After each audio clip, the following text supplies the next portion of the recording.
السلام علیکم ارشد صاحب، آپ کی حکم کے مطابق میں یہ پیغام اپنے دیش کے نوجوانوں، اپنی ملک کے پیارے نوجوانوں، بوڑھوں، خواتین، بچوں سب کے لیے ریکارڈ کر کے بھیج رہی ہوں۔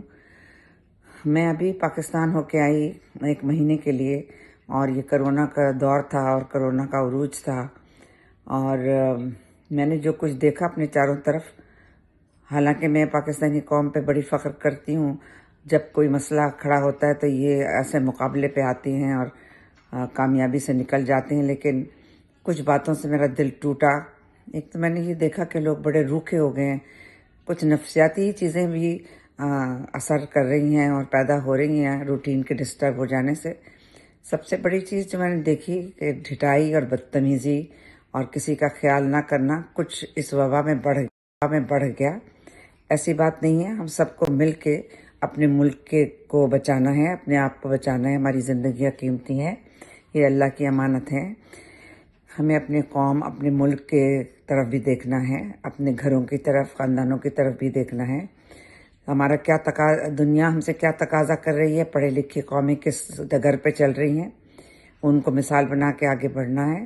احتیاط اور علاج کے ساتھ زندگی گزارنی ہے۔ یہ بڑا کڑا وقت اور کڑا امتحان ہے، ہمارا آپ کا نہیں، پوری دنیا کا۔ پڑوسی ملک ہمیں سب کچھ سکھا رہا ہے، اللہ ہم کو کھول کھول کے دکھا رہا ہے کہ کیا حالات ہو سکتے ہیں اور کیا ہو رہا ہے۔